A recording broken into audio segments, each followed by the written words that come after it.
Magandang umaga sa inyong lahat. Magandang araw, magandang umaga, magandang hapon, magandang gabi, mga ka-SFGF, Sovereign Filipino Guerrilla Forces. Ang pag-usapan natin ngayon is yung kasagutan sa mga nagtatanong, Sir, paano ba sasali sa SFGF? Ang gawin nyo lang ay kukontak kayo sa number ng aming mga kasama, si Commander Musang o kaya si Sheriff Foxtrot, ano? Okay, so itong number ni Commander Musang, 0935-875-2972. 0935-875-2972. Globe yun. At si Sheriff Foxtrot, 0953-781-7878. Ulit, 0953-781-7878. Yung mga kasama natin sa abroad, mga OFW natin, pwede nyo kontakin si Kevin Duldulao. Ihanapin nyo lang sa FB, Kevin Duldulao. I-message nyo siya at hintayin nyo yung response niya. Ganun dun to si Commander Musang at si Sheriff Foxtrot na sinabi ko yung number, ay hintayin nyo yung kanilang response. Pag hindi sila nag-respond, message nyo ulit. At i-message nyo ulit. Mas maganda, imbis na tawagan nyo, mag-message na lang kayo. Sir, ako si ganito, gusto ko pong sumali sa SFGF. Ganun lang. At padadalan kayo ng application form. Kailangan natin ng application form para alam natin na hindi lahat ng hindi kayo robot, no, na sumasali. I-vet namin kayo. Okay? So, yung specific requirements to join SFGF will be provided by Commander Musang and Sheriff Foxtrot. So, it's advisable to ask them directly kung ano man yung katanungan ninyo. Ang information ninyo, pangangalagaan namin para hindi basta-basta na kumalat. Ayaw din natin na gamitin sa katiwalian, sa hindi maganda ang inyong information. So, meron kayong fifilapan na application form. Kailangan ng ID para alam din namin, baka mamaya terorista na yung sumasali. Ayaw natin ng ganon. So, pipilipan nyo lang yung application form. Yan, no? Application form. Pipilipan nyo lang yan. At kalagid doon yung pangalan. Andit, no? Pangalan, date of birth, edad ninyo, email address, contact number, yung kung ano yung mga SOCMED account nyo, Facebook, TikTok o YouTube o ano pang account para alam din natin. Kung kayo yung mga nagbablog, maganda ilagay nyo yung channel nyo. Current address, yung kung sa kayo nakatira ngayon. Provincial address, yun yung pinanggalingan ninyo. Pero tapos nun, kung ano yung marital status ninyo, single, widower, mga ganun, ano. Pangalan ng asawa, kung may asawa kayo, at yung ilan ang dependents nyo. Pwede nyo ilagay din kung ilan yung, kung sino-sino yung mahalaga yung dependents kasi pagka may nangyari sa inyo, makontak namin at doon namin papadala yung tulong. O kaya, para alam natin yung pamilya natin para magkakatulungan naman tayo in the long run. So parang ang isipin nyo, may pamilya kayo, ang SFGF ang pangalawa ninyong pamilya, no? Tulong-tulong lang. anong blood type ninyo para kung kunyaring kailangan ng dugo, baka may mga mag-volunteer, kung blood type B kayo, yung mga SFGF sa area nyo, pwede nating matawagan kasi may telephone number. Oy, tulungan ninyo si Isko. Blood type B kailangan. Madali tayong magresponde. Yun ang gusto natin. Hindi yung stress na stress kayo. Medical condition kung meron kayong rayuma, sakit sa puso, o nagda-dialysis, kayo yung mga potensyal na tulungan ng SFGF dahil sa ating employee, member, sanay sa corporate, member welfare fund na siyang tatalakayin ko sa mga susunod na vlog, ano ang inyong educational attainment? Elementary, high school, college, master's degree o kaya PhD. Huwag kayong mahiya. Kahit kayo grade 1 lang o walang aral, mas marami pa kayong alam sa mga politiko natin. Huwag kayong mahiya. Iba yung yung honest kayo. Tsaka yung huwag kayong walang confidence sa sarili.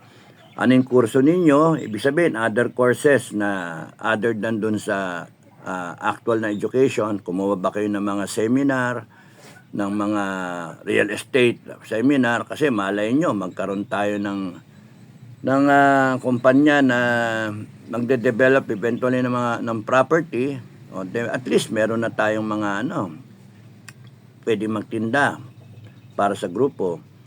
O kaya magkaroon tayo ng franchise ng let's say kahit anong kumpanya, makakalkal natin yung yung database natin at makikita, sige nito, kukontakin namin kayo. Imbis na iba pa yung papasukin natin, syempre yung ating pagkakatiwalaan is yung ating sarili na mga kasama. Yun yung at kung saan try to complete yung application base sa inyong kaalaman at sa yung mga inyong mga impormasyon na pwedeng ibigay para mas madaling i-vet kayo, kung ano yung mga training seminars, ba kayo, meron ba kayo seminar sa solid waste management, training sa benefits o mga wage, o kaya mayroon ba kayo seminar sa agri-forestry, mga pagtatanim ng kawayan, puno, pag-alaga ng hayop. Malaking bagay kasi malalaman natin kung ano skills ng mga kasama natin. Ano ang current na occupation ninyo, siya nga pala yung special skills, kung meron kayong military training. Ano yung current ninyong occupation, ano yung kumpanya ninyo, kung kayo ba'y retired o retarded, tapos ano yung position ninyo, kung naging manager kayo, supervisor, o kung ano man, okay na iya. Dito walang pintasan, dito akayan sa SFGF. Okay, magalala, hanggang nandyan ako, ayaw natin ng magkaroon ng pintasan. Akayin natin ang mga kasama natin. Tapos sa military service, yes or no? Ano yung branch of service ninyo? At ilang taong kayo sa serbisyo? Kung nakakumpleto kayo, ng retired kayo, nag-optional retirement kayo, o kaya nag-resign kayo, kagaya ko, nag-resign ako, o na-discharge kayo. Kung na-discharge kayo, sabihin nyo, ano yung rason? Okay, maya, sir, nagnakaw ako. Sir, nakapatay ako. Sir, ganito, ganyan. Inaway ko, pinatukan ko yung official ko, yung ganun ba? Okay, maya, because that is your past, and you cannot erase the past, but you can go forward, and we give second chances dito sa SFGF. Saan mo nadinig na yung SFGF? Sa vlog ba? Sa kaibigan? Sa pamilya? Lagay nyo lang yun. Chika-chika, marites, di ba? Yung mga organization ninyong sinalihan. Member ba kayo ng anong grupo? Guardians ba kayo? Brotherhood ng mga MUP, o association ng mga ranger, association ng mga general, o mga retired officers, association ba kayo ng farmers, CPP, NPA, NDF ba kayo? CPP, NPA. Member ba kayo ng mga ng ano pa ba? Mga Eagles, yan, FGF, yung Maisog, DDS, daming grupo. Huwag kayo mayang sabihin kung ano yung ninyo, organization. Other organizations you are a member of, no? And affiliated to. Any criminal record kung meron, kahit ex-convict kayo, huwag kayo matakot. Alam niyo yung dati ko mga tao sa National Intelligence Agency, panay mga ex-convict. And ginawa nila yung trabaho na binigay ko sa kanila. No? Wag niyong unahan ang pwede niyong gawin o hindi niyo pwedeng gawin. Kasi pagka ako nakita ko, kasi I was a former vice president for human resource and former president, former general manager. And I can see through people. Pagka nakita ko yung tao, gustong umangat sa buhay, yun ang gusto ko. Pero yung talagang tamad, ay, nako, malasing kayo sa akin. Kung tatamad-tamad kayo, hintay lang kayo ng ayuda, wag na kayo sumali pagka ganon. Yun ang gusto lang natin, yung gustong magsumikap, gustong gumanda ang buhay, mag-aakayan tayo. Okay, so meron dong portion na I have reviewed the application and certified that all the entries made herein are true and correct. Any misrepresentation or false information given will result to immediate expulsion from SFGF. Kasi mas maganda yung tapat kayo, hindi kayo nagsisinungaling. Pagka nagsisinungaling kayo, expulsion ang abutin nyo. Okay? So, ganun na maliwanag. Ang kailangan natin ay mga matitinong Pilipino. Voluntary to, hindi tayo naghahanap ng magparami. Ang gusto natin ay gumawa ng kabutihan sa ating kapwa, gumawa ng kabutihan sa sarili natin, sa ating mga kapatid, mga kapamilya, magulang, mga apo. Gusto natin i-secure ang kinabukasan ng lahat. Whether gumanda ang gobyerno o hindi gumanda ang gobyerno, kung walang magagawa ang mga Pilipino na ayusin ang bansa natin, tayo may magagawa para ayusin ang mga buhay natin. Yun ang konsepto ng SFGF.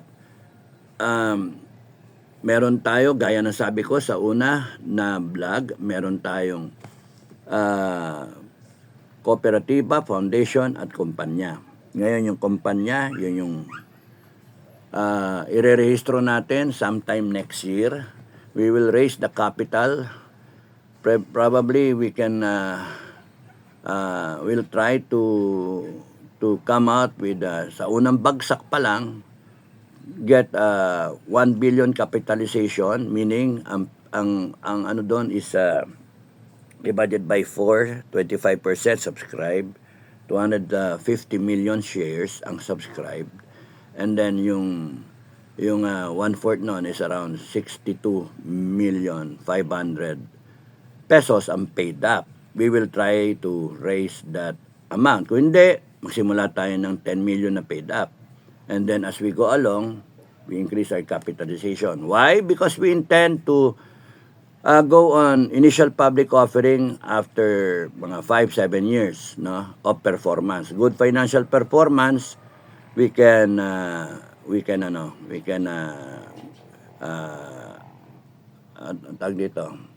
apply for an initial public offering sa SEC. Checkin nila ang kapasidad natin at pagka nakita nilang go, okay lang. Ipapa-underwrite lang natin sa mga bangko yan. Silang bahala underwrite ng ating incorporate ng public offering. Maganda yon dahil it's a source of capital, and then kung kayo'y kasama sa ating grupo, you will have a better chance in life. Yun yung sa akin. As long as I'm the chairman, we'll try to realize yung ating panaginip ng let's say 10 years. Saka 10 years tayo. That's good enough time. So, pwedeng bitawan sa mga kasama na incorruptible. No? Kinakailangan natin mga kasama, kayo, incorruptible. Kahit katiting na pera, mga ganon, hindi pwedeng makurap, hindi pwedeng matukso. So, kailangan ko yung mga impormasyon na yan na sinasabi sa application para ako mismo, babasahin ko lahat yan. Force of habit. Lahat ng kumpanya na nadaanan ko, actually kahit sa armed forces pagka pumasok ako sa isang unit, kinakalkul ko lahat yung file ng lahat ng sundalo sa ilalim ko under my command, kasi mahalaga sa akin yun para malaman ko kung sino dito yung malakas na tao at mahina na tao. Yung mahina, inaakay ko, at yung malakas, ini-indoctrinate ko na para maging pare-parehas ang ating mga iniisip, ang ating focus, ang ating drive, ang ating ugali, no? Inakay natin yung mahina, tinutulungan natin. Ayaw natin nung ididiin pa, iditiris pa. Kaya mga kababayan, ang sa akin, tulong-tulong lang. Okay, so si Commander Musang, si Sierra Foxtrot, sa OFW, Kevin Duldulao. Pagka hindi kaya nila Sierra Foxtrot, Commander Musang, kontakin nyo si Tariray, no? Tariray, yung nagko-comment sa akin lagi. Maasahan din yun. Nagbigay siya ng number, kontakin nyo. And dito sa vlog na to, magko-comment si Tariray kung ano yung number niya. So, meron kayong avenue kung paano. Yung mga application na galing kay Kevin Duldulao, OFW, at saka yung kay Tariray, sa akin ang pasok nun, diretso sa akin. And then ipapavet ko sa kay Commander Musang at kay Commander SF, no? Sierra Foxtrot. Ngayon, ang doon, tinatayo natin ngayon ay ang ating kooperatiba. We will be able to register our cooperative pagka na finalize natin kung sino yung kasama ko na uupo sa board natin, board of trustees natin. And from there, we move on. Okay? So, more on the cooperative, more on the foundation, more on the company as we go along. Ang susunod ko na vlog is about our vision, mission, and our goals. Para lilinawin ko, para tutunan ko ng pansin. And yung mga susunod is how to join yung kooperatiba, siyang tinatayo natin. So, maraming salamat. Welcome to SFGF, mga kababayan. Imbes na ang iniisip natin ay panay sama ng loob, araw-araw, sama ng loob sa gobyerno na hindi naman, wala naman pakialam yung iba nating mga kababayan. Ade, alternatibo? Ito ang alternatibo, SFGF. Sumama kayo kung gusto ninyo, and then hopefully yung pinagsama-sama natin na lakas, talino, experience, na commitment ay meron tayong aasahan na pagbabago sa buhay natin. Hindi man maibigay ng gobyerno, at least makamtam natin sa sarili natin. Kasi tayo nag-iisip. Hindi mo naman pwedeng kontrahin ang umiiral na konstitusyon. Hindi naman pwedeng kontrahin yung batas. So, doon tayo sa kapasidad natin sa private sector. O di masaya, SFGF, Sovereign Filipino Guardians of Freedom, is a light in the darkness. We will give hope to all the Filipinos who want a better life, a better country. Maraming salamat sa inyo. God bless. Bye-bye.